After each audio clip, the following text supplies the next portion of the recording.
Baik, mohon maaf ya Bapak Ibu semua terkait teknisnya tadi. Alhamdulillah sekarang sudah terkondisikan. Jazakallah khair. Ya, kita lanjutkan Bapak Ibu semua. Alhamdulillahirabbil alamin.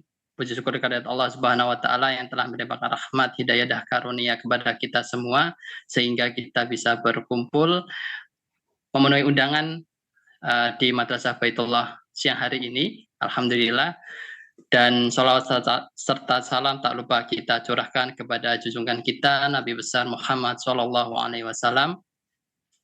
Semoga kita insya Allah yang termasuk umat yang mendapatkan syafaat beliau di yaumul kiamah nanti. Amin ya rabbal alamin. Baik Bapak Ibu semua, alhamdulillah. Terima kasih Bapak Ibu semua yang sudah hadir pada siang hari ini. Selanjutnya insya Allah kita akan ada sedikit pengantar pembuka dari Ustadz Jayadita Karayawan terkait indahnya Ramadan di Tanah Suci. Kepada beliau waktu dan tempat kami persilahkan. Bismillahirrahmanirrahim. Assalamualaikum warahmatullahi wabarakatuh. Waalaikumsalam. Alhamdulillahirabbil alamin wa bihi nasta'inu ala amri dunya wa din. Asyhadu an la ilaha illallah wahdahu la syarikalah wa asyhadu anna Muhammadan abduhu wa rasuluh la nabiyya ba'dah. Allahumma shalli wa sallim wa barik ala nabiyyina Muhammad wa ala alihi washabihi ajmain wa ba'd. Bapak Ibu yang dirahmati Allah Subhanahu wa taala, berbahagia sekali pada kesempatan siang hari ini kita bisa diberikan kesempatan untuk menghadiri acara Tarhib Ramadan sebagai bagian dari cara kita untuk mempersiapkan diri sebaik mungkin menghadapi bulan Ramadan. Pada Ramadan kali ini tentu menjadi momentum yang harus lebih istimewa bagi kita semuanya dibandingkan dengan Ramadan-Ramadan terdahulu, supaya selalu ada peningkatan kualitas diri kita, peningkatan pengambahan diri kita di hadapan Allah Subhanahu wa taala. Nah, sahabat sekalian, pada bulan Ramadan, seluruh bagiannya, seluruh detiknya adalah istimewa. Dan oleh karena itu sangat sayang apabila kemudian kita melewatkan begitu saja. Ibadah-ibadah yang kita laksanakan pada bulan Ramadan akan dilipat gandakan pahalanya di sisi Allah SWT. Apatah lagi apabila ibadah itu dilakukan pada tempat-tempat yang istimewa pula. Dalam Islam dikenal ada waktu-waktu istimewa. Kemudian ada tempat-tempat istimewa. Lalu ada berpadu antara waktu dan tempat yang juga istimewa. Kalau kita perhatikan waktu-waktu yang istimewa itu, ada yang waktunya itu setiap hari. Misalnya contohnya kalau setiap hari itu pada malam hari sepertiga malam yang terakhir itu adalah waktu-waktu yang mustajab untuk kita berdoa kepada Allah SWT. Ada yang waktunya itu datangnya pekanan, misalnya setiap hari Jumat, maka itu disebut sebagai hari besarnya umat Islam. Ada yang datangnya itu tahunan, pada setiap tahun itu ada beberapa hari yang kemudian Allah muliakan, Allah istimewakan dibandingkan dengan hari-hari yang lainnya. Dan ada pula bulan yang Allah muliakan dibandingkan dengan bulan-bulan yang lainnya. Nah, salah satu bulan yang Allah muliakan itu adalah Ramadan. Ramadan menjadi salah satu momentum, salah satu waktu di mana Allah muliakan dia dibandingkan dengan bulan-bulan yang lainnya, di mana tidak ada bulan yang Allah nyatakan demikian mulianya, Allah berikan kesempatan yang demikian baiknya kepada semua hamba untuk melaksanakan ibadah pada bulan tersebut. Termasuk pula kemudian nanti selain waktu yang mulia, waktu yang utama, ada tempat-tempat yang mulia, tempat-tempat yang utama. Misalnya Tanah Suci. Tanah Suci itu keseluruhannya adalah tempat yang istimewa bagi kita untuk beribadah. Lalu di Tanah Suci itu sendiri ada tempat-tempat yang istimewa, yang lebih daripada yang lainnya. Misalnya kalau kita pergi haji, maka ketika kita bisa melaksanakan peristiwa haji atau umroh, ketika kita melaksanakan beberapa bagian dari aktivitas umroh dan haji, misalnya ketika kita melaksanakan tawaf maka di sana kita akan bertemu dengan Hajar Aswad, kita akan bertemu dengan Multazam, kita ketemu dengan Hijr Ismail. Di tempat-tempat seperti itu, maka itu tempat yang mustajab. Kemudian kalau kita ke Madinah, kita akan bertemu dengan Masjid Nabawi, kita bertemu dengan Raudhah, itu adalah tempat-tempat yang mustajab.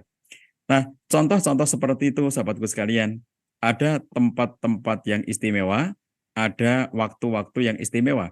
Bagaimana jika waktu yang istimewa itu bertemu dengan tempat yang istimewa? Misalnya, ketika waktunya istimewa, seperti bulan Ramadan, kita sedang berdoa di depan Ka'bah, Masya Allah. Waktunya istimewa, dan seperti Ramadan, waktunya istimewa, dan kita sedang berada di Raudhah. Waktunya istimewa, dan kita sedang berada di depan Hajar Aswad. Nah, ini contoh bagaimana bertemu antara waktu yang istimewa dengan tempat yang istimewa. Oleh karenanya, ketika bertemu antara waktu yang istimewa dengan tempat yang istimewa itu, akan menyebabkan kita bisa menjadi lebih memiliki kedekatan dengan Allah SWT, lebih memiliki kondisi yang lebih memungkinkan bagi kita untuk mendekatkan diri sepenuh hati, berdekat-dekatan dengan Allah SWT, merasakan bagaimana kebesaran Allah SWT, merasakan bagaimana dulu kehidupan Nabi SAW dengan para sahabat di tempat-tempat yang dulu pernah digunakan ibadah oleh Nabi SAW. Ini adalah sesuatu yang luar biasa. Jadi ketika bertemu antara tempat yang istimewa dengan waktu yang istimewa, maka keistimewaan itu menjadi bertumpuk-tumpuk dan menjadi berlipat-lipat. Itulah sebabnya, maka umroh yang dilaksanakan pada bulan Ramadan itu disetarakan pahalanya dengan haji yang kalau kita nyaksikan ya, untuk ibadah haji di zaman sekarang ini, kita itu harus antre. Berapa lama antrenya? Ada yang 20 tahun, ada yang 25 tahun, ada yang 30 tahun, ada yang 35 tahun, bahkan ada yang sampai 40 tahun tergantung di tempatnya masing-masing. Jadi ketika kita untuk menunggu jatah haji misalnya yang daftar sekarang dan ternyata masih dapat kesempatan 30 tahun lagi, jika seseorang sekarang itu umurnya 30, lalu masih mendapatkan kesempatan 30 tahun lagi, maka berarti umur 60 nanti dia baru akan berangkat haji. Dengan catatan apabila dirinya masih diberi kesempatan oleh Allah SWT, diberikan kesehatan oleh Allah SWT, sehingga umur 60 nanti dia baru bisa berangkat haji. Betapa panjang masa penantian kita dan belum tentu kita bisa mendapatkannya apabila kita mendaftarkan itu masih memiliki masa tunggu yang begitu panjang. Maka salah satu cara kita untuk bisa mendapatkan kesempatan haji dalam konteks pahala yang setara adalah dengan jalan kita melaksanakan umroh pada bulan Ramadan. Nah ini sahabatku sekalian ya, sebagai pengantar dalam kesempatan kali ini, saya mengajak kepada sahabat sekalian, beberapa hari lagi kita memasuki Ramadan, mari kita optimalkan bulan Ramadan kita dengan sebaik-baiknya.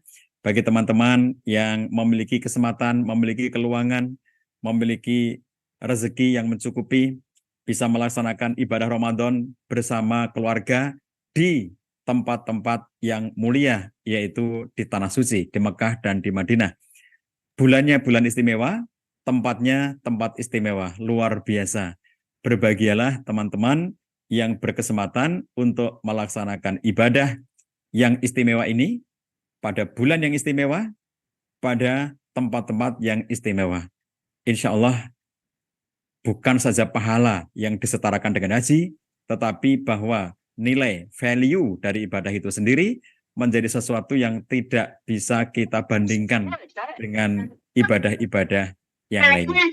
Ini yang harus kita upayakan supaya menjadi lebih banyak lagi kebaikan pada bulan Ramadan ini. Demikian, dan di antara kita sudah hadir pula Bunda Doli, yang beliau pernah berkesempatan untuk menunaikan ibadah umroh pada bulan Ramadan, sehingga bisa menjadi salah satu cerita yang menarik bagi kita semuanya, menginspirasi kita, menyemangati kita, agar kita pun bersemangat dan bisa berdoa kepada Allah, mudah-mudahan dimudahkan untuk bisa berangkat umroh pada bulan Ramadan. Kalaupun belum berkesempatan Ramadan tahun ini, mudah-mudahan Allah berikan kesempatan untuk berangkat umroh tahun depan pada bulan Ramadan. karena ini menjadi salah satu momentum yang bertumpuk-tumpuk kemuliaannya. Terima kasih Bunda Doli sudah hadir, dan pengantar dari saya cukupkan sekian. Bila taufik wal hidayah. Assalamualaikum warahmatullahi wabarakatuh.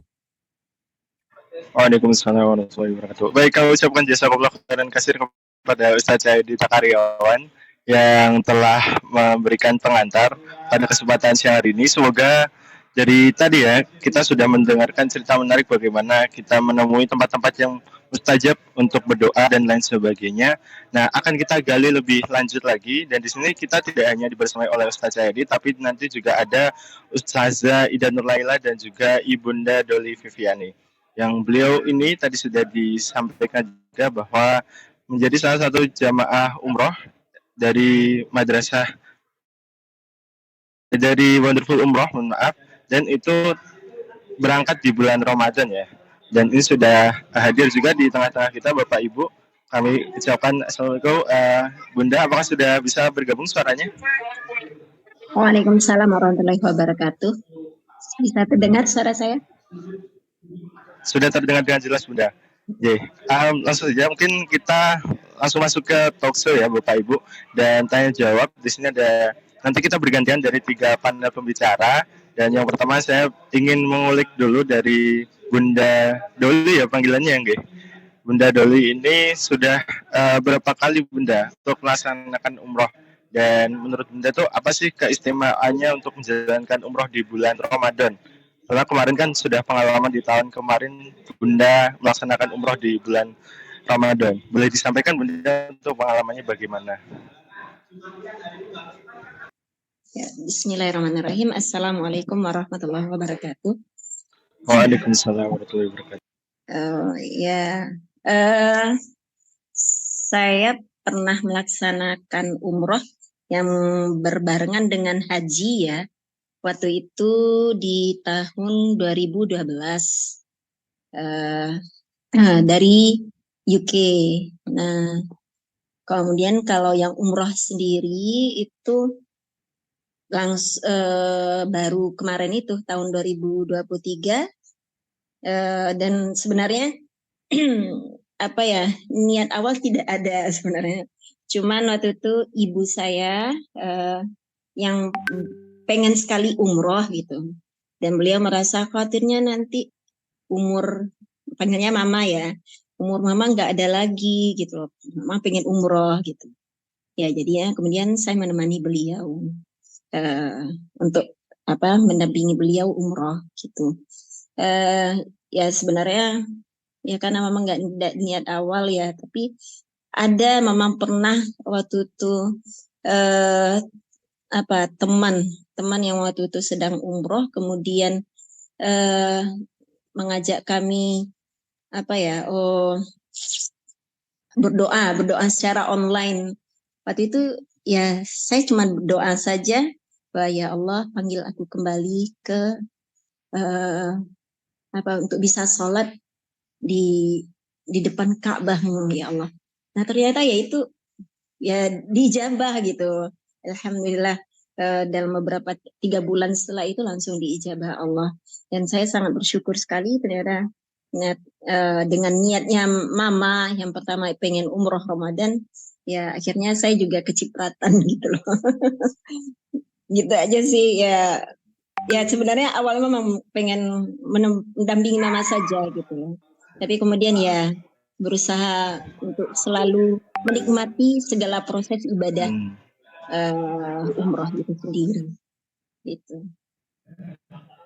Baik, berarti sudah berapa kali Bunda untuk umrohnya, atau kalau kemarin tuh berarti sama ibunda ya, sama ibunya Bunda Doli ya? Ya baru sekali itu aja.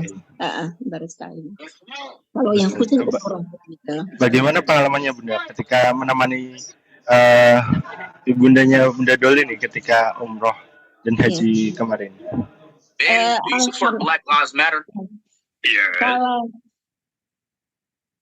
Halo.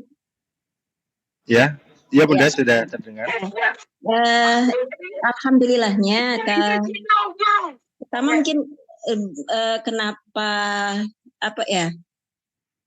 kami mengambil Wonderful Umroh paling ya, karena awal-awalnya kan saya agak ragu-ragu karena banyaknya agen-agen penyelenggara umroh gitu ya.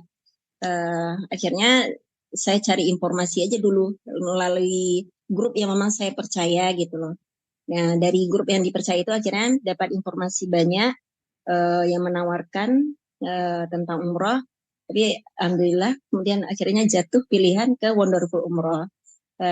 Yang mungkin waktu itu kami mengambil Wonderful Umroh ya tidak terlepas dari sosok Ustadz Cahyadi juga ya dan Ustadzah Laila gitu. Dan ya maaf tadi apa lagi Mas ya? Pengalamannya, experience yang mengena bagi orang Bunda ketika pengalaman bersama.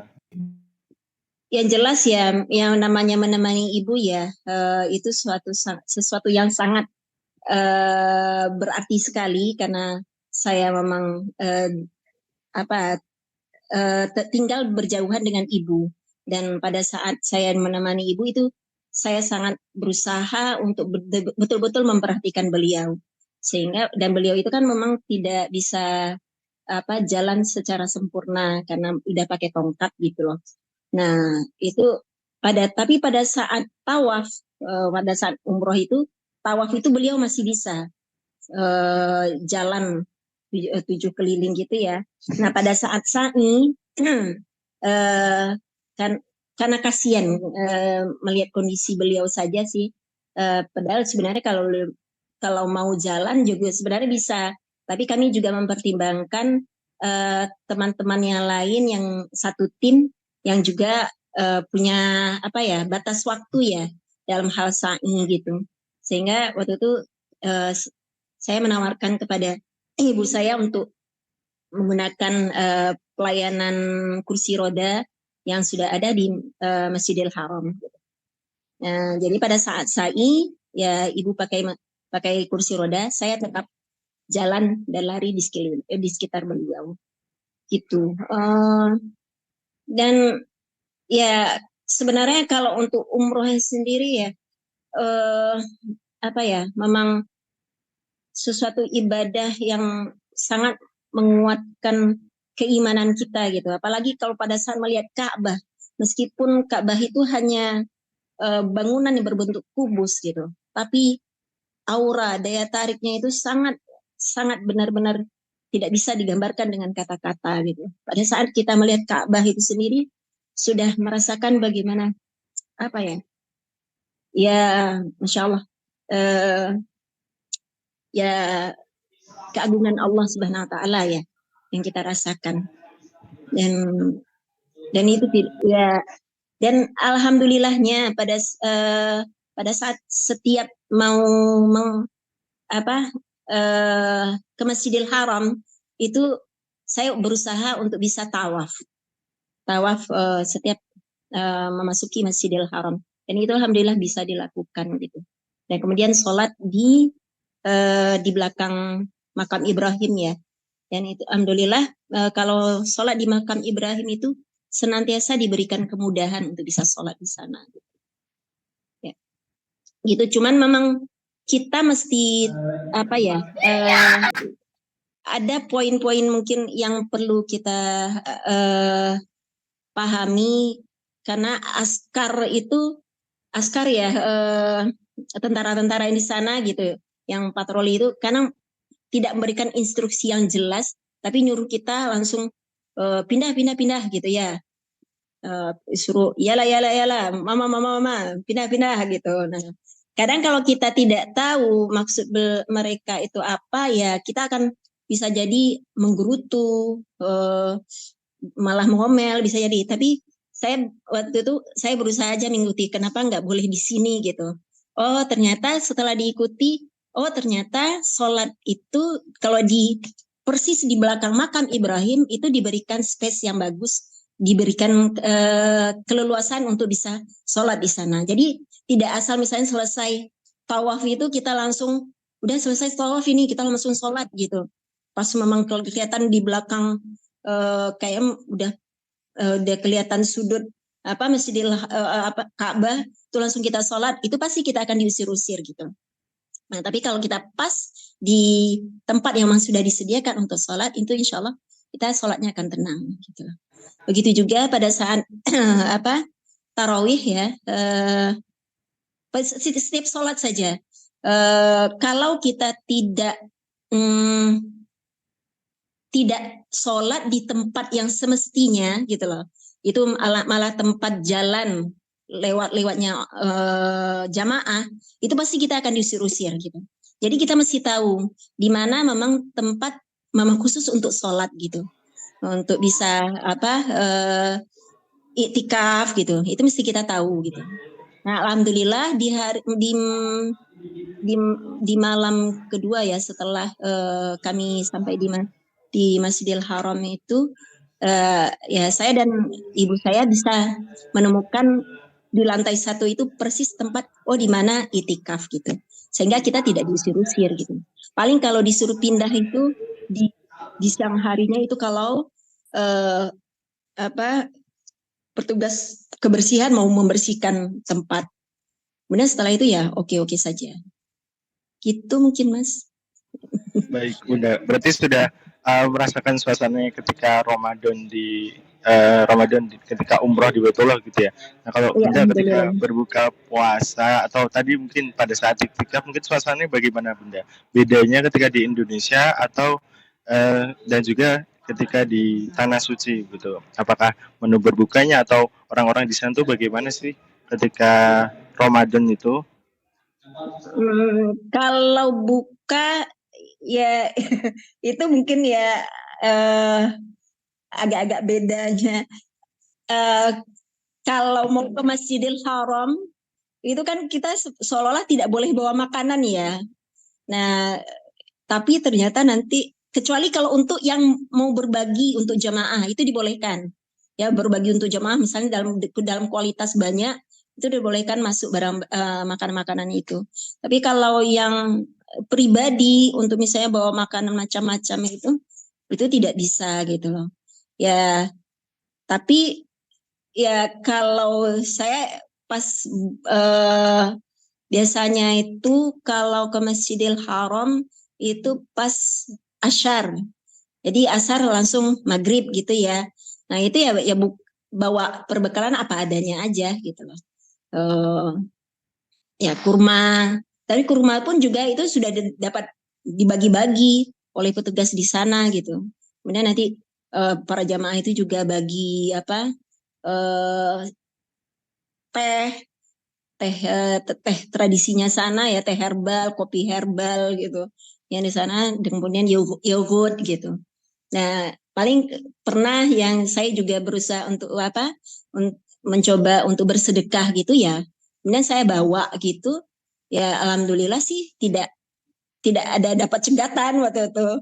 Ya bisa masuk ke dalam, bawa waktu itu saya beli jus agak banyak, kemudian saya bagi-bagikan ke jamaah gitu juga. Itu bisa alhamdulillah. Itu. Tapi ya memang kalau makan berat itu tidak bisa ya kalau untuk secara mayoritas orang. Tapi ada juga yang malah jamaah sana tuh yang memang bawa makanan berat gitu. Ya apa namanya? Roti Arab gitu ya. Mereka makan.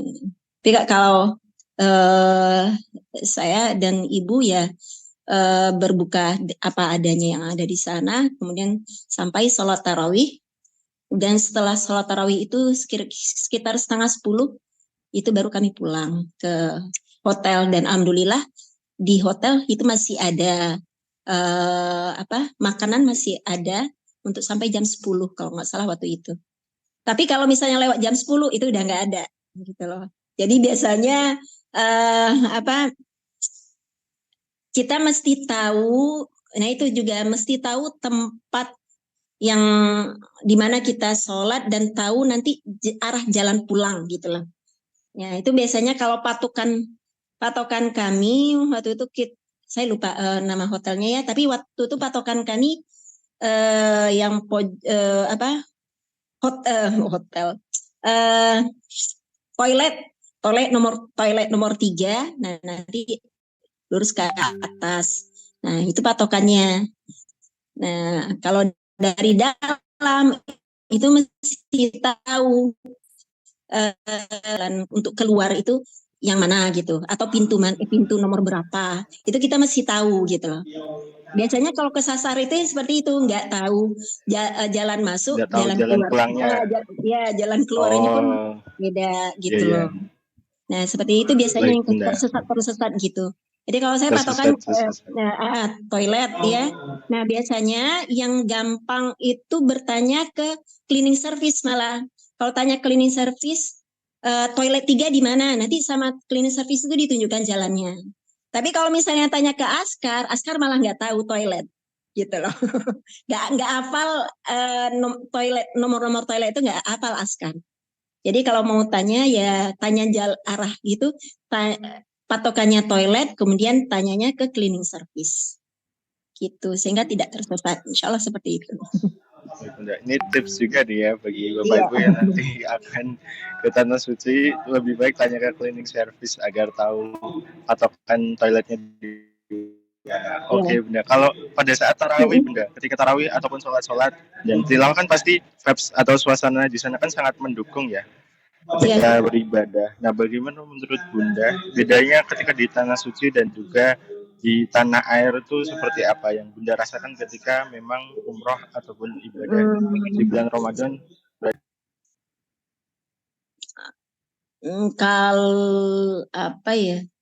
Mungkin suasana aja sih Mas.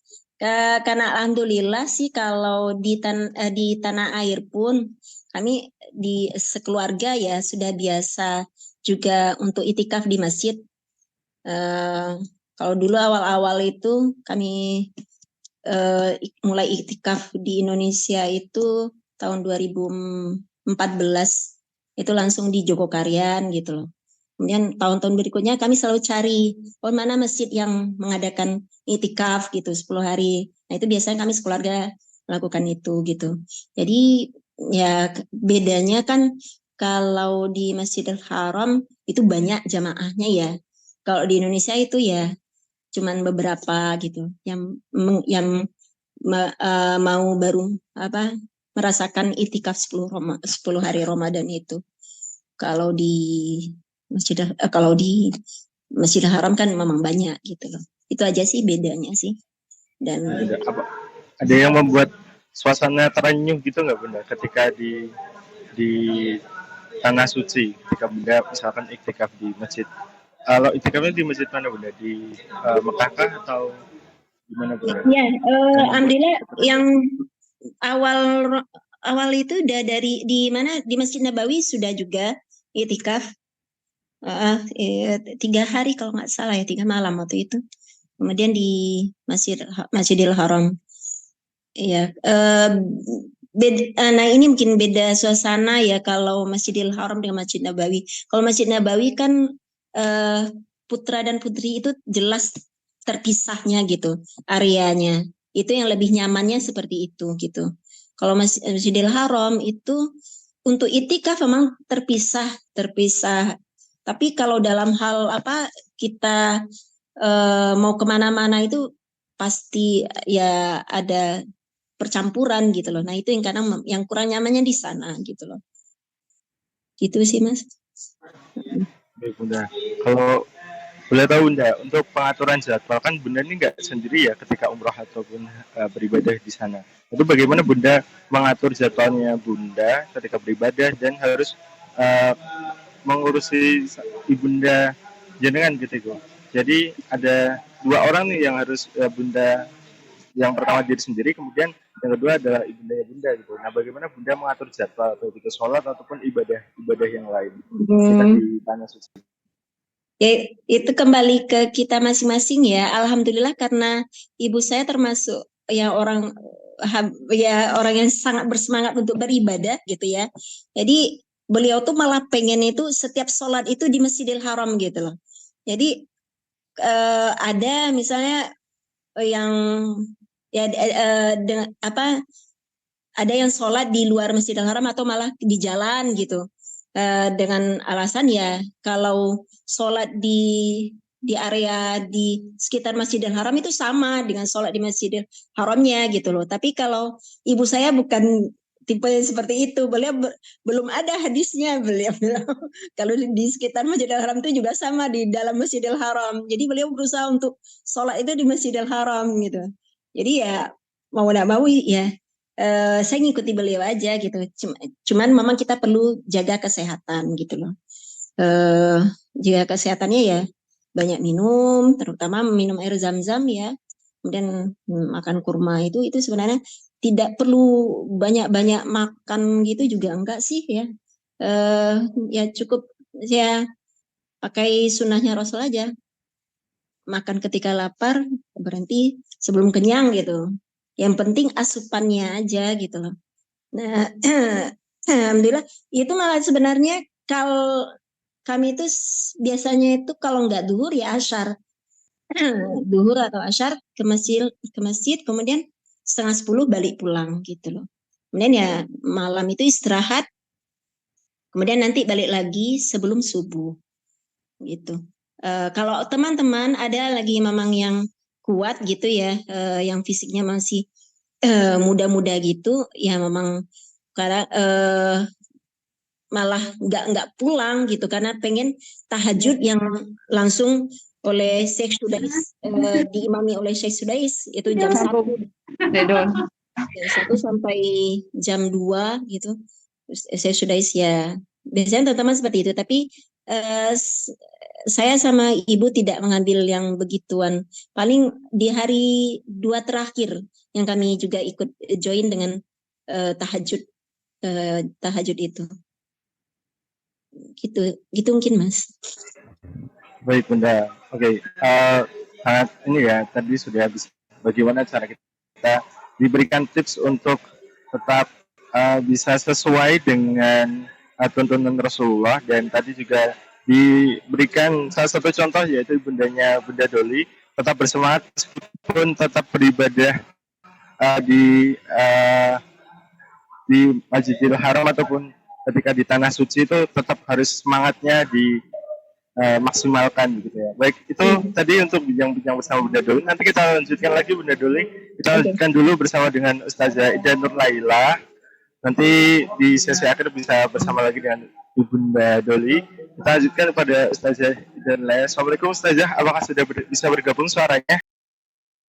Waalaikumsalam warahmatullahi wabarakatuh. Sudah jelas ya suara saya. Masya Allah, ya jelas Ustazah. Nah, ini kalau bincang-bincang bersama Ustazah lain-lain perihal bagaimana persiapan nih. Saya sempat juga terenyuh dari perkataannya Ustazah ini ya. Dari persiapannya bagaimana sih Ustazah? Ini kalau saya ini kan sudah ada niatan nih, ataupun dari jamaah yang lain sudah ada niatan. Nah, persiapan untuk umroh ketika Ramadan atau terutama nih bagi perempuan, karena kan di sana kan ramai gitu ya, dan perempuan kita tahu bahwa mungkin persiapannya lebih daripada laki-laki baik segi fisik ataupun mental. Nih bagaimana Ustazah untuk persiapannya, tips and triknya bisa dibagi? Iya, baik, terima kasih. Bismillahirrahmanirrahim. Assalamualaikum warahmatullahi wabarakatuh. Waalaikumsalam Terima warahmatullahi kasih semuanya wabarakatuh. sudah hadir. Bunda Doli, alhamdulillah senang sekali berjumpa dengan Bunda Doli, Mas Nizar, dan seluruh para sahabat yang siang hari ini menyimak Tarhib Ramadan dari Wonderful Umroh. Mas Nizar, insya Allah kita bareng-bareng di Umroh Sawal ya nanti ya, di Umroh Akbar. Amin, amin. Kita masih open peserta ya, masih ada seat. Sudah ada 26 peserta, insya Allah berangkat bersama saya dan Pak Cah di bulan April tanggal 20. Ya, insya Allah ya. Teman-teman yang mau berangkat juga boleh barengan dengan kita, insya Allah. Saya mengalami umroh itu 4 kali, Mas Nizar, dengan kondisi yang berbeda-beda ya. Yang pertama umroh wajib barengan dengan haji tahun 2011. Kemudian yang kedua tahun 2014 saya mengantarkan ibu dan anak laki-laki saya. Terus di tahun 2016 saya umroh plus Turki, itu umroh Ramadan. Alhamdulillah mengalami Ramadan di Tanah Suci di umroh yang ketiga. Yang terakhir kemarin umroh tahun kemarin bersama dengan Pak Cah. Kenapa udah bisa sering umroh? Sebenarnya setiap tahun saya dapat jatah umroh dari penjualan buku ya. Jadi selalu achieve umroh dari penjualan buku itu selama 8 kali berturut-turut. Cuma seringkali ya karena sudah sering, jadi saya kasihkan anak saya gantian mereka berangkat ya. Dananya itu biasanya gantian anak-anak yang berangkat, nggak selalu saya. Jadi teman-teman ada banyak jalan untuk bisa berangkat umroh. Kalau kita mau bergerak, mau bersiap-siap, insya Allah selalu ada jalan ya. Termasuk yang sekarang ini berangkat juga hasil dari berjualan buku, bisa berangkat umroh bersama Pak Cah dan Wonderful Umroh insya Allah. Kemudian apa sih persiapannya gitu? Yang pertama kita harus yakin dulu ya. Yakin dulu bahwa ibadah umroh ini merupakan salah satu kesempurnaan kita sebagai seorang muslim. Kalau kita mampu berhaji, memang afdalnya adalah menyempurnakan rukun Islam dengan berhaji. Akan tetapi bagi teman-teman yang mau berangkat hajinya masih 10 tahun lagi, 20 tahun lagi, 30 tahun lagi, ambillah hukum bahwa umroh itu juga wajib sekali seumur hidup. Ada dalilnya yang diambil, ada mazhabnya yang mengambil itu, sehingga kita benar-benar mempersiapkan diri untuk bisa berangkat umroh. Kalau teman-teman bisa membeli motor seharga 15 juta, seharga 20 juta, bahkan 30 juta. Kalau teman-teman bisa membeli mobil bahkan ya dengan harga di atas 50 juta, sebenarnya teman-teman bisa berangkat umroh, mampu untuk berangkat umroh. Jadi tinggal ada kemauan aja, ada tekad, ada keyakinan, maka insya Allah akan dimampukan. Itu dulu yang harus dilakukan ya. Persiapannya adalah kita yakin bahwa kita bisa berangkat. Dan karena kalau toh kita harus benar-benar ngoyo untuk nabung atau bahkan kekurangannya masih hutang misalnya, itu harus yakin bahwa setiap harta yang kita keluarkan untuk berangkat berhaji maupun berumroh itu Allah ganti berlipat-lipat, bahkan segera. Waktu saya umroh Turki itu saya belum pulang aja dana itu sudah kembali gitu ya. Waktu itu kan umroh plus Turki itu di harga tahun udah lama ya, karena udah lama di harga berapa lupanya 30 berapa ya. Itu juga saya belum sampai rumah udah kembali utuh gitu nilainya 30 berapa itu udah kembali, udah dapat lagi gitu. Padahal saya melakukan perjalanan ya karena harus yakin bahwa itu akan diganti oleh Allah dananya, semua yang kita keluarkan untuk beribadah maka akan Allah ganti. Jadi kita tidak merasa sayang, kita akan merasa bahwa yang aku berikan pada Allah itu yang terbaik. Berapapun biayanya akan aku usahakan, maka kita akan dimudahkan. Harus yakin dulu. Nah, menarik ada sebuah buku yang saya baca tentang bagaimana kita melayakkan diri menjadi haji mabrur atau sebagai umroh mabrur, bahkan sebelum kita berangkat. Maka bekal pertama yang sangat penting adalah bekal takwa. Nah ini korelasinya banget ini dengan Ramadan ini Mas Nizar. Ramadan kan ini la'alakum tattaqun ya, agar kita bertakwa ya. Coba teman-teman semuanya yang hadir di sini niatkan bahwa kita akan mendapatkan bekal takwa ini di bulan Ramadan agar kita bisa menyempurnakan rukun Islam kita. Agar kita dilayakkan memenuhi panggilan Allah datang di Baitullah. Saya doakan 40 orang yang ada di sini, 41 termasuk saya ya, diundang di tahun 2024 hadir di Baitullah sebagai tamu Allah. Apakah berhaji atau berumroh. Bagi yang menginginkan silakan diaminkan. Tidak ada yang mustahil. Tidak ada yang mustahil. Kalau Allah berkehendak, maka Allah akan sediakan jalan-jalannya. Selama kita harus yakin, selama kita yakin insya Allah. Dan kita Wonderful Umroh juga bersiap-siap untuk menawarkan program yang sangat menarik. Masya Allah ya. Umroh low budget khusus untuk agen dan reseller. Harganya hanya 20-an juta ya, di bawah 24 juta ya, 23 sekian aja. Hanya untuk khusus reseller dan agen. Jadi teman-teman bisa bergabung karena kita sedang mempersiapkan para pasukan-pasukan yang luar biasa untuk bisa menyempurnakan rukun Islam ini. Harus yakin ya, yakin. Bisa nabung dan bisa sampai ke sana. Masya Allah ya. Nah khusus untuk persiapan terutama umroh Ramadan, sebenarnya begini. Ibadah itu ada yang menghajatkan kekuatan fisik ya, ada yang menghajatkan kekuatan mal, ada yang menghajatkan kekuatan fisik dan mal. Dan disinilah haji dan umroh itu menghajatkan baik kekuatan fisik maupun kekuatan mal ya. Walaupun banyak juga orang yang lemah secara fisik bisa berangkat, tapi setidaknya bisa berangkat lah walaupun duduk di kursi roda ya. Apalagi kita yang bisa berlari, kita yang bisa bergerak dan seterusnya. itu kita lakukan persiapan fisiknya setidaknya sebelum kita berangkat itu 2 pekan sebelumnya, kalau bisa 2 bulan sebelumnya. Itu kita belajar berlatih berjalan kaki 3 kilo, 4 kilo setiap harinya. Biar nanti kita fit ya untuk kita akan bertawaf dan bersa'i itu. 3 kilo, 4 kilo karena kurang lebihnya nanti kalau kita melakukan tawaf dan sa'i itu membutuhkan jarak kalau sa'i kan 400 meter kali 7 ya. Dikalikan aja, ditambah tawafnya tergantung lingkarannya. Saya pernah tawaf di lantai 3. Bayangkan ya, tawaf di lantai 3. Wah, itu luar biasa. Rasanya luar biasa itu ya.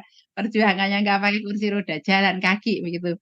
Itu Masya Allah putarannya sangat jauh karena hampir 800 meter ya atau untuk satu sisinya gitu ya. Pokoknya waduh banget lah gitu, kita berapa kilo kita harus berjalan gitu. Nah, kekuatan fisik ya, niat sungguh ya, berbekal takwa ya, kemudian kekuatan fisik. Nah, kalau persiapan-persiapan teknis itu sebenarnya tutorialnya gampang, cepat gitu ya, cepat karena kita latihan-latihan kayak untuk praktis ketika mau haji aja kita latihan bagaimana ganti baju di tempat umum. Wah, sampai itu bisa ya. Bagaimana kita belajar pakai mukena, ganti kerudung, ganti baju, tapi di tenda ada orang banyak tanpa ketahuan tutup auratnya. Itu ada teknik-tekniknya seperti itu ya. Kalau memang terpaksa sekali harus melakukannya misalnya. Tetapi yang dipikirkan begini, kita berangkat ke sana itu membawa niat baik dan membawa bekal takwa, dan kita akan mencari keridhaan Allah bukan keridhaan manusia. Kalau sudah begitu, maka perbekalan kita itu menjadi perbekalan yang sangat minimalis ya. Perbekalan yang tidak repot, nggak ngoyo-ngoyo. Karena kita nggak butuh penampilan. Nggak harus beli baju di butik, nggak harus penampilan begini begitu, nggak harus mukena yang baru dan seterusnya. Mukena dapat ya insya Allah ya. Di Wonderful Umroh dapat mukenanya warna hitam cantik ya. Bagus ya Bunda Doli ya. Mukena kita itu yang dapat dari Wonderful Umroh itu bagus mukenanya, hitam warnanya. Jadi walaupun sepertinya perempuan itu pergi ribet, itu nggak jadi ribet karena intinya berangkat berumroh itu berhaji itu adalah kita akan menjadi bahkan ya maaf kita akan menjadi mayat sebentar itu ya, karena kita akan meninggal sebentar itu. Karena apa? Karena di sana kita memakai pakaian yang tidak berjahit. Kalau laki-laki berwarna putih ya, kalau yang laki-laki ya, kalau perempuan boleh berjahit. Ini kan seperti orang sedang pakai kain kafan yang dia tidak ada perbedaan satu sama lain. Maka kalau memikirkan yang begitu, kita bukan ngomongin gengsi di sana. Kita bukan ngomongin model, bukan ngomongin penampilan, bukan ngomongin wahnya, bukan. Kita benar-benar hanya ingin membawa diri kita menghadap kepada Allah, bersujud pada Allah di tempat-tempat yang luar biasa. Itu yang kita inginkan untuk membawa keikhlasan kita di dalam kita melakukan ibadah haji dan umroh ini gitu. Jadi persiapan teknisnya menjadi tidak berat Mas Izhar, dan itu ada panduannya insya Allah kalau teman-teman nanti mendaftar. Jadi begini, kalau teman-teman di sini mendaftar, Bu saya tanda jadi 100.000, teman-teman akan mendapatkan syal Wonderful Umroh. Kalau teman-teman Bu saya bayar DP 6,5 juta, teman-teman akan mendapatkan paket set koper dan sebagainya begitu, pakaian ikhram kalau laki-laki, kalau perempuan mau kena kerudung dan sebagainya. Dan di sana ada panduannya, dan nanti kita juga akan mendapatkan kertas apa saja yang perlu dibawa gitu. Apa saja yang perlu dibawa selama kita pergi ke sana. Itu juga akan mendapatkan. Kalau jamaah yang program 9 hari dapat kopernya 1, kalau yang 12 hari atau 15 hari akan dapat koper kecil juga yang biar ada tambahan barang yang bisa dibawa gitu, karena tentu pergi lama barangnya juga ramai. Dan enaknya Mas Izhar, karena di sana itu kita nggak mikir model-model gitu, itu yang penting baju itu pakai warna gelap aja. Jadi diain aja baju hitam, baju abu-abu, udah gitu, udah nggak usah merah, kuning, hijau dan sebagainya gitu. Karena orang-orang sana juga bajunya tidak terlalu berwarna-warni. Bajunya relatif hitam-hitam ya orang sana. Bahkan siapkan juga cadar kalau pergi sendirian. Saya kalau nggak pakai teman sendirian, saya pakai cadar atau masker gitu ya. Itu lebih aman bagi perempuan. Kalau nggak pakai penutup muka, kalau di Mekah kadang digoda-godain sama laki-laki, apalagi kalau pergi ke pasar ya. Jadi kalau di Madinah orangnya sopan-sopan. Kalau di Mekah itu kadang-kadang ya bukan penduduk asli ya, para pedagang itu dari mana gitu. Ini mereka tuh kadang-kadang menggoda kalau kita nggak pakai cadar. Tapi kalau pakai cadar kita tidak akan diganggu di sana ya. Nah, itu terutama juga kalau kita juga jadi nggak gosong wajahnya ya. Modusnya itu selain nggak diganggu jadi nggak gosong juga wajahnya. Nah, kurang lebihnya itu Mas. Jadi persiapan teknisnya itu insya Allah minimalis kok, nggak terlalu repot gitu.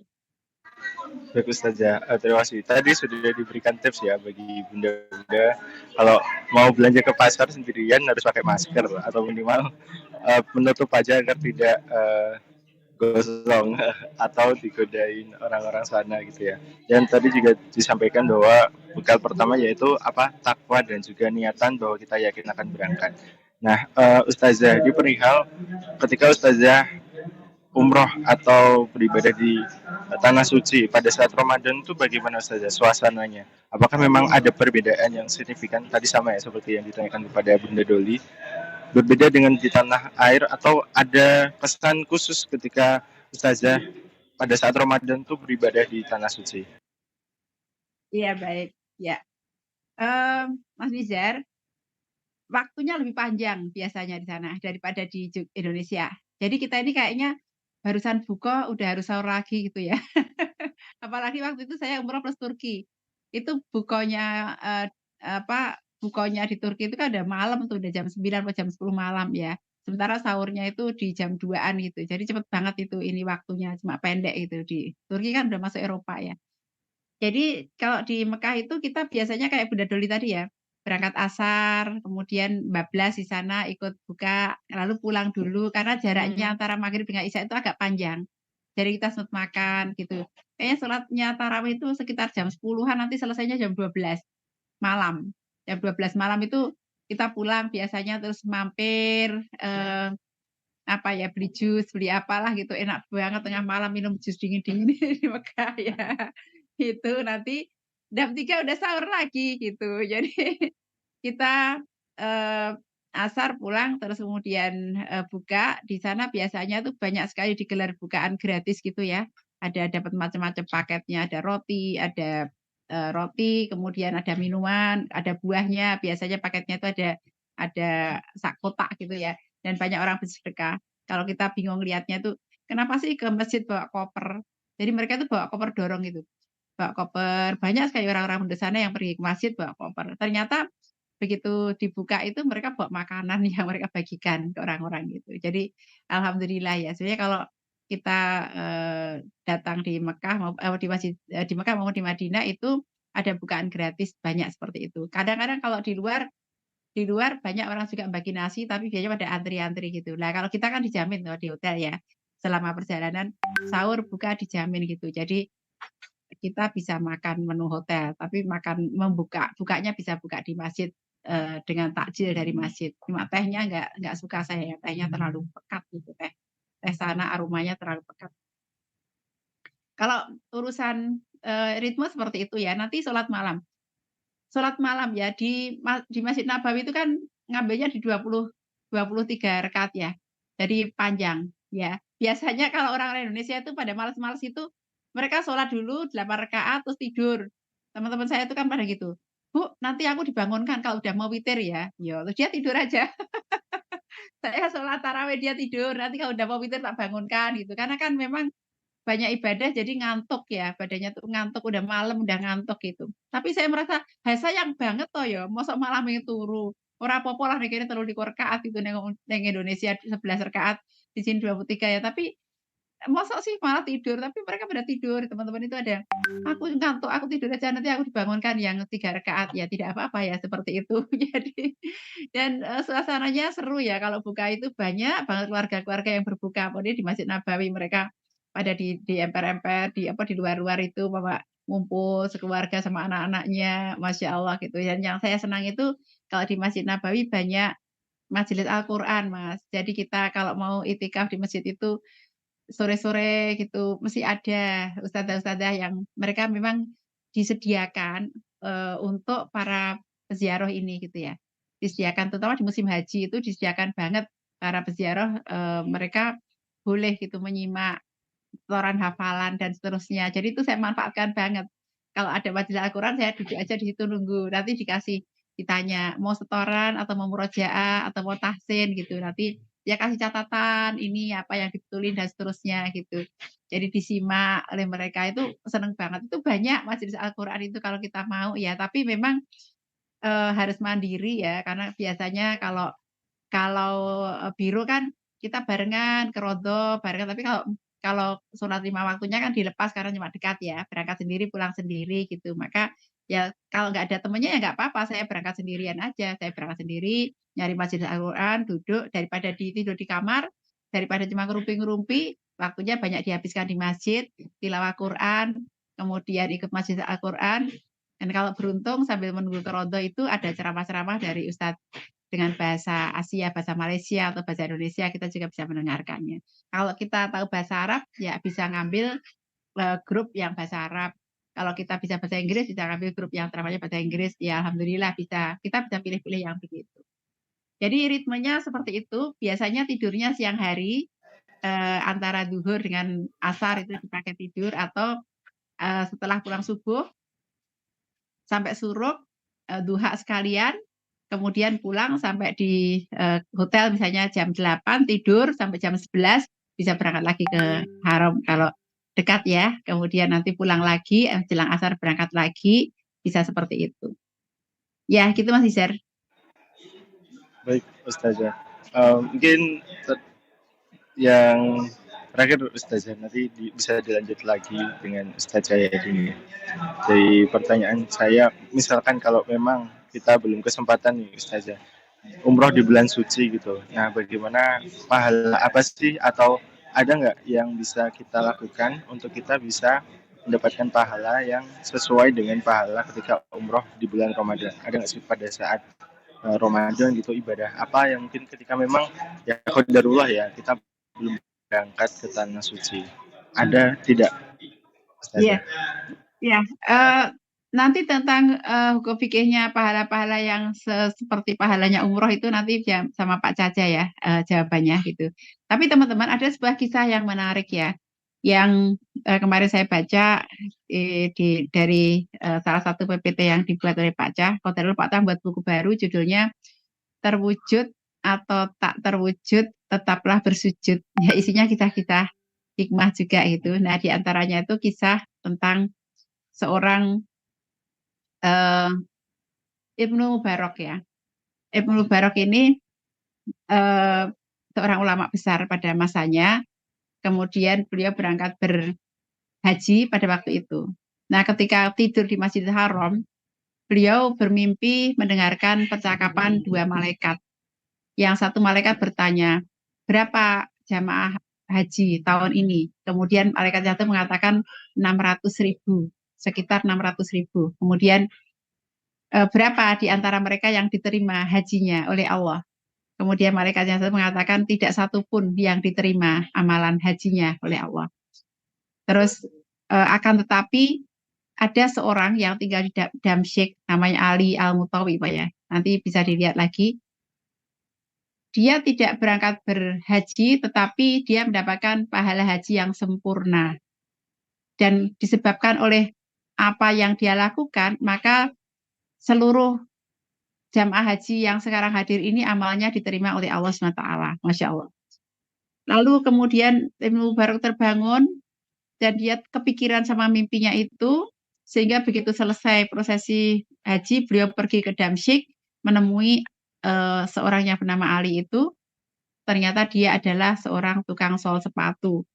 Kemudian dia bertanya, berkenalan, siapakah Anda? Saya Ibnu Mubarak. Kagetlah tukang sol sepatu itu, Anda ini ulama terkenal ya, Kiai Langitan. Mengapa menemui saya? Apa yang Anda harapkan dari saya? Lalu dia menceritakan mimpinya, sesungguhnya aku bermimpi seperti ini. Aku jadi ingin tahu, amalan apa yang kau lakukan, sedangkan kau tidak berangkat berhaji, tapi kau mendapatkan pahala haji yang sempurna. Dan disebabkan oleh engkau, maka seluruh jamaah haji mendapatkan pahalanya secara sempurna. Lalu dia mengatakan begini, aku sangat ingin pergi berhaji. Aku menabung dari upahku memperbaiki sepatu orang selama 30 tahun, sehingga aku mendapatkan 350 dirham. Tabunganku selama 30 tahun untuk berangkat berhaji. Kemudian pada suatu dan aku ingin menggenapkannya menjadi 400, jadi aku masih menabung berharap sampai tahun depan ada 50 dirham yang bisa aku kumpulkan sehingga aku bisa berangkat berhaji tahun ini gitu ya, tahun ini. Kemudian dia mengatakan begini, tetapi pada suatu hari istriku itu yang sedang hamil membawa bau masakan yang sangat lezat. Dan dia mengatakan, wahai suamiku, pergilah ke rumah tetangga, mintakan untukku masakan tetangga itu karena baunya sangat lezat. Kemudian dia mendatangi rumah tangganya yang memasak masakan yang lezat itu, mengetuk pintunya dan bertanya, wahai tuan rumah, ya ternyata dia seorang janda dengan beberapa anak yang sedang memasak dia. Wahai tuan rumah ya, istriku sedang hamil dan ingin mendapatkan masakan Anda karena baunya sangat harum. Lalu menangislah perempuan itu dan dia mengatakan begini, wahai Tuan, aku seorang janda yang miskin, aku tidak punya makanan beberapa hari ini, sehingga aku pergi ke satu tempat dan mendapatkan bangkai keledai. Aku mengambil dagingnya dan aku memasaknya untuk anak-anakku karena mereka sudah berapa hari tidak makan. Makanan ini halal untukku karena aku terpaksa, tetapi haram untukmu karena engkau mampu. Maka menangislah Ali ini dan dia mengatakan, aku ingin memberikan sedekah kepada perempuan janda ini yang sudah kelaparan beberapa hari dan terpaksa makan bangkai. Lalu dia pulang, dia ambil uangnya 350 dirham yang dia tabung selama 30 tahun, dia berikan pada perempuan itu dan dia mengatakan, ini nafkah untuk Anda, silakan dipergunakan untuk Anda dan anak-anak. Dan tahun ini aku batal berhaji dikarenakan seluruh biaya yang akan aku gunakan untuk berhaji itu aku berikan kepada tetanggaku. Maka menangislah Ibnu Mubarak mendengarkan itu. Ternyata itulah amal yang luar biasa. Kadang-kadang mengumpulkan dana untuk umroh itu atau untuk berhaji itu terpakai juga untuk yang lain. Tapi ternyata niatnya sudah sampai dan Allah menerima pahala hajinya walaupun dia tidak pernah menyentuhkan kakinya di tempat haji dan umroh. Masya Allah, ini adalah sebuah karunia Allah yang semoga menginspirasi kita semuanya. Kuatkan tekad, menabunglah ya, agar teman-teman bisa juga berangkat ke sana. Di bulan Ramadan, di mana kesempatan kita untuk menggapai ketakwaan, sahabat semuanya, silakan melayakkan diri dengan beberapa karakter haji mabrur. Kalau boleh saya simpulkan, karakter haji mabrur itu ada 5. Yang pertama, bertobat pada Allah, bertobat dari maksiat. Karena orang yang berhaji mabrur itu dia tidak melakukan kemaksiatan, baik selama di sana maupun sepulang dari berhaji dan berumrohnya. Kemudian yang kedua, zuhud pada dunia. Semua orang yang hajinya diterima, maka dia akan melepaskan keinginannya kepada dunia. Bukan berarti dia tidak memiliki harta, tetapi perasaannya kepada harta itu sudah berbeda. Yang dia inginkan adalah akhirat. Mungkin Allah justru berikan kelimpahan harta kepada dia, sampai dia berkecukupan, tetapi hatinya sudah berbeda. Dia tidak lagi mementingkan masalah harta, dia zuhud pada dunia dan mengharapkan akhirat. Yang ketiga, rindu pada akhirat. Orang yang hajinya, umrohnya mabrur diterima itu, maka dia sangat merindukan akhirat. Biasanya ditandai dengan yang keempat, yaitu suka bersedekah, utamanya memberi makan. Jadi teman-teman sukalah mentraktir orang, jangan suka minta traktiran. Karena ciri-ciri orang yang hajinya mabrur, umrohnya mabrur itu dia menjadi orang yang suka mentraktir makan orang lain, ya, memberi makan. Bulan Ramadan ya tepat banget teman-teman. Kalau teman-teman suka memberi makan orang ya dengan sahur maupun buka, banyak masjid-masjid yang membutuhkan wakaf, sedekah dan infak kita untuk memberi makan. Jadi layakkan diri kita. Mengapa orang yang percaya dengan akhirat itu diantaranya suka sedekah? Karena dia ketika dia mencintai harta, harta itu dia kirimkan ke akhirat. Sehingga dia ingin bertemu dengan harta yang sudah dia kirimkan ke akhirat, yaitu surganya Allah SWT. Maka lakukan ya. Yang ketiga itu dia mencintai akhirat, diantaranya tandai dengan dia rajin beribadah dan rajin bersedekah. Yang ketiga, yang keempat suka memberi makan orang lain ya, suka memberi makan, bersedekah, beri makan. Yang terakhir adalah bertutur kata yang baik. Kalau kita ingin menjadi orang yang mabrur sebelum kita berangkat, maka dari sekarang biasakan bertutur kata yang baik. Dan ini semuanya ada di bulan Ramadan ya. Semua 5 hal itu ada di bulan Ramadan. bertobat dari maksiat, zuhud dari dunia, rindu pada akhirat, suka memberi makan orang lain, dan bertutur kata yang baik. Masya Allah ya teman-teman. Jadi ini lakukan. Terima kasih Bunda Rahma sudah merangkum. Masya Allah ya. Terharu saya. Jadi layakkan ini ya, lakukan ini di bulan Ramadan agar Allah panggil segera teman-teman berangkat berhaji dan berumroh segera ya. Yang mau berangkat bareng saya bulan April silahkan. Insya Allah untuk umroh low budget hanya untuk agen dan reseller, maka teman-teman mendaftarlah sebagai agen dan reseller ya. Insya Allah di bulan November insya Allah tahun ini ya. Silahkan langsung cus ke Mas Aji linknya dikasih, Bu saya daftar agen atau daftar reseller, daftar perwakilan juga boleh. Ini khusus ya, bukan untuk customer, ini hanya untuk internal tim Wonderful. Jadi yang mau gabung umroh low budget silakan mendaftar agen atau reseller. Sekarang dibuka kesempatannya ya, luar biasa teman-teman semuanya. Nah, demikian Mas Nizar yang bisa saya sharingkan kepada teman-teman. Saya minta doanya ya, semoga sehat selalu di bulan Ramadan ini, bisa melaksanakan ibadah Ramadan dengan sebaik-baiknya. Demikian pula teman-teman, bisa mendapatkan takwa di bulan Ramadan, sehat, bisa mendapatkan pahala yang banyak dan rezeki yang banyak, dan kesempatan dipanggil menjadi tamu Allah. Selamat bergabung di Wonderful Umroh. Terima kasih. Assalamualaikum warahmatullahi wabarakatuh. Waalaikumsalam warahmatullahi wabarakatuh. Baik, jazakallah khair kepada Ustazah Ida Laila. Tadi telah disampaikan bagaimana cara kita untuk bisa mendapatkan pahala berhaji dan berumrah tetapi tidak harus ke sana, bagaimana niat kita dan bagaimana cara kita mengelola harta kita, dan semoga saja tadi juga sudah didoakan Bapak Ibu untuk bisa ke tanah suci. Nah, kita lanjutkan bersama dengan Ustaz Cahyadi Takaryawan untuk sesi ngobrol-ngobrolnya, bagaimana mengenai kerinduan kita dan indahnya bagaimana beribadah di tanah suci pada saat bulan Ramadan. Kepada Ustaz Cahyadi, apakah sudah bisa bergabung suaranya Ustaz? Assalamualaikum.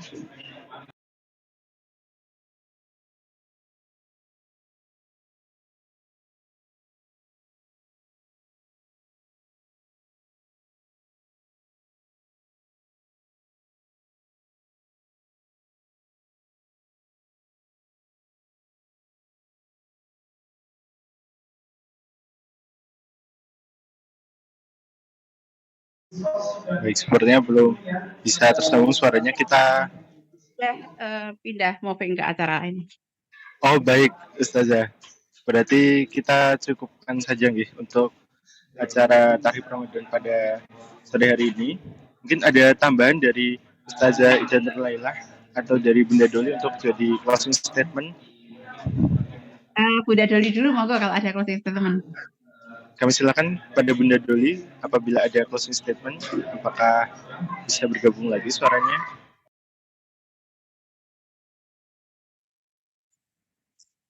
Assalamualaikum. Silakan Bunda Doli. Waalaikumsalam warahmatullahi wabarakatuh. Sudah tersambung Bunda, silakan untuk closing statement-nya. Oke, maaf ini listrik mati di tempat saya, jadi saya khawatir aja suara nggak terdengar jelas. Bisa ya Mas, kedengar jelas ya? Iya, terdengar dengan jelas Bunda. Kami silakan. Oh ya, okay. Closing statement saya. Ini aja, selalu luruskan niat karena Allah dari mulai sudah niat untuk umroh dan selama proses perjalanan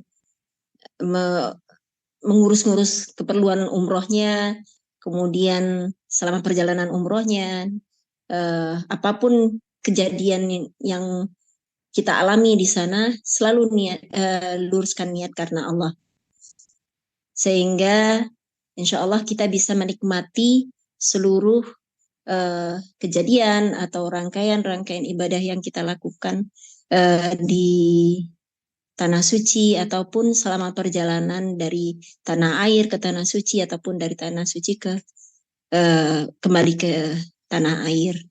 Dan kemudian ya seperti yang Ustazah Ida bilang tadi bahwa yang 6 hal tadi agar umroh kita mabrur, ya itu selalu kita lakukan insya Allah dalam kehidupan kita sehari-hari. Mungkin itu, Mas.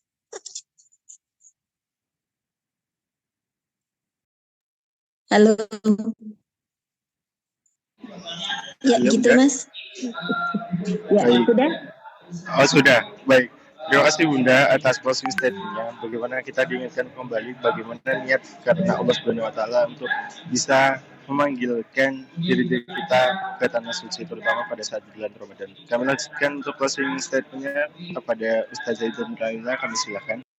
Iya, terima kasih Mas Nizar, terima kasih Bunda Doli, luar biasa deh. Iya, teman-teman semuanya, di antara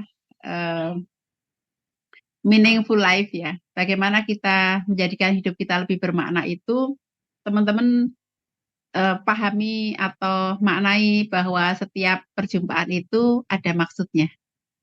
Allah mengizinkan kita siang hari ini mendapatkan informasi dari Wonderful Umroh, mendapatkan inspirasi dari Bunda Doli, dari Pak Acah, maupun dari saya misalnya, maka anggaplah bahwa ini adalah bagian dari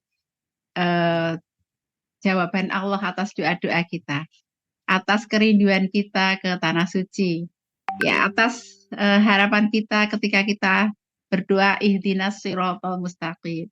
Kita minta ditunjuki ke jalan yang lurus.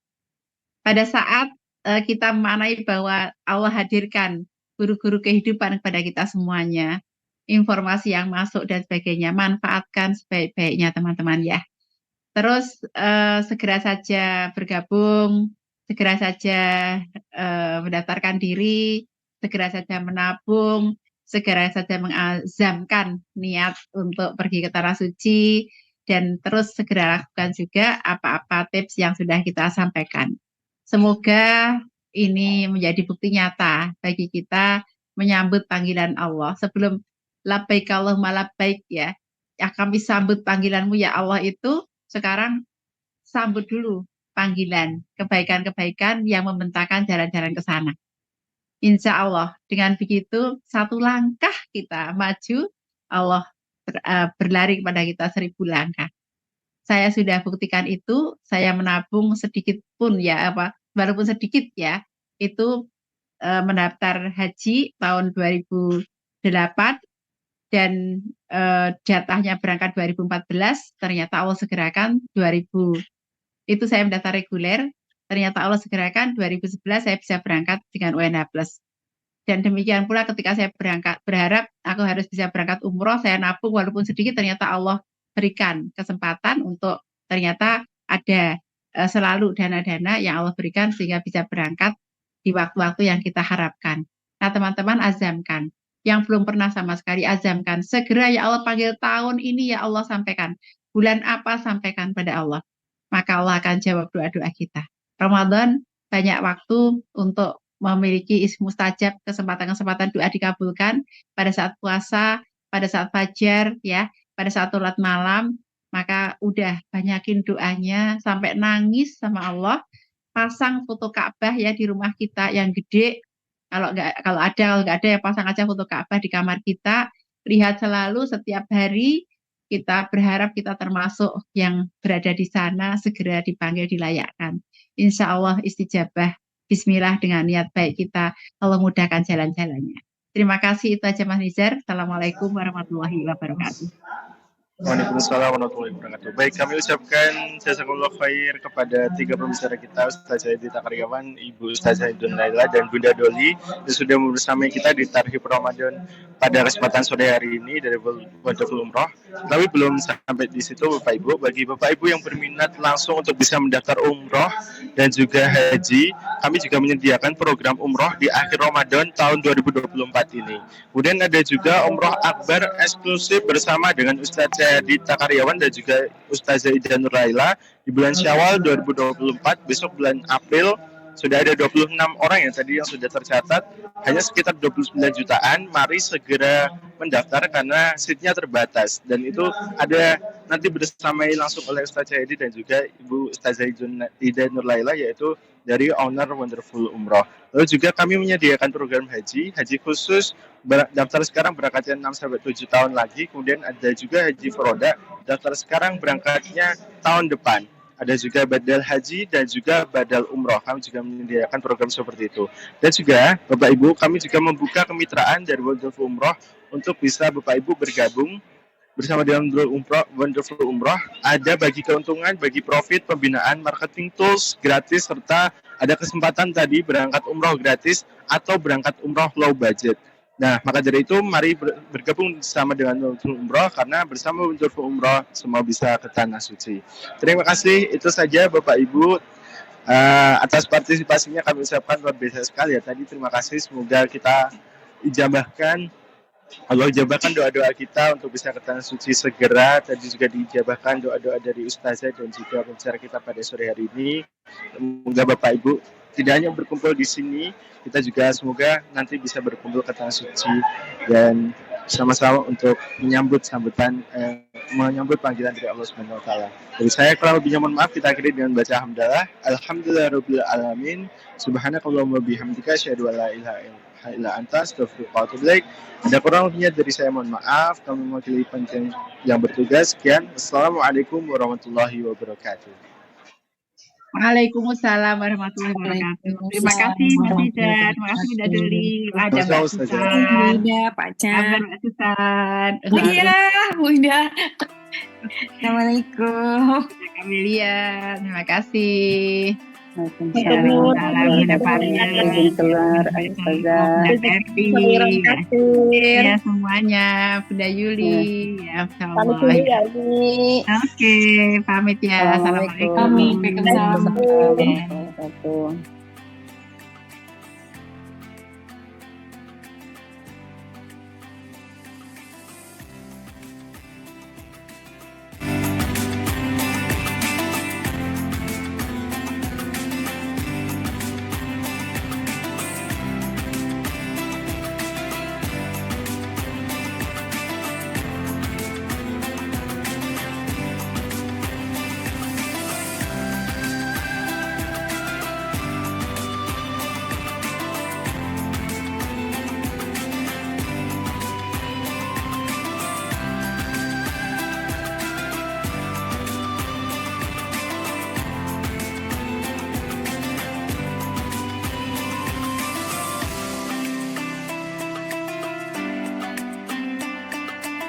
Assalamualaikum warahmatullahi wabarakatuh.